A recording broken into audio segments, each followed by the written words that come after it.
Hello, അപ്പം നമുക്കിന്നൊരു salad recipe ആയാലോ? ഇവിടെ ഒരാൾ ഡയറ്റ് തുടങ്ങിയതിന് ശേഷം ഞാനിപ്പോൾ എന്തെങ്കിലുമൊക്കെ റെസിപ്പി നോക്കാറുണ്ട്. രാത്രി ഇപ്പോൾ ചോറ് കഴിക്കാറില്ല. അപ്പോൾ ഈ സലാഡ് പോലെ എന്തെങ്കിലും ഉണ്ടാക്കി കൊടുക്കണമല്ലോ. പച്ചക്കറിട്ട് കഴിക്കത്തുമില്ല. അങ്ങനെ ഞാൻ തന്നെ കണ്ടുപിടിച്ച എൻ്റെ സ്വന്തം റെസിപ്പിയാണ് കേട്ടോ. പക്ഷേ സംഭവം ടേസ്റ്റിയാണ്. ഇതിൽ കോൺ ഇട്ടാൽ കോൺ സലാഡാകും, ചിക്കൻ ഇട്ടാൽ ചിക്കൻ സലാഡാകും, പനീർ ഇട്ടാൽ പനീർ സലാഡാകും. അപ്പോൾ ഇവിടെ നിന്ന് കുറച്ച് പനീറും ഞാൻ കുറച്ച് കോൺ വാങ്ങിക്കൊണ്ട് വന്നായിരുന്നു.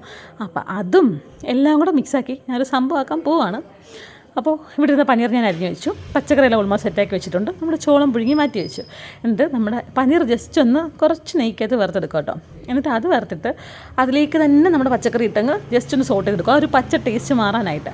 പിന്നെ ഇവിടുത്തെ ആശാന് കുറച്ച് എരി വേണം. സോ ഞാനതിലേക്ക് കുറച്ച് മുളക് പൊടിയും കുറച്ച് കുരുമുളക് പൊടിയും പിന്നെ നമ്മുടെ മഞ്ഞൾപ്പൊടിയും ഇത്ര ഇട്ടൊന്ന് മിക്സ് ആക്കിയിട്ട് അതിനകത്തോട്ട് തന്നെ ഞാൻ മുട്ടയും പൊട്ടിച്ച് വയ്ക്കും കേട്ടോ. കാര്യം മുട്ടയും ഇട്ടാലേ ആ ഒരു ടേസ്റ്റ് വരത്തുള്ളൂ.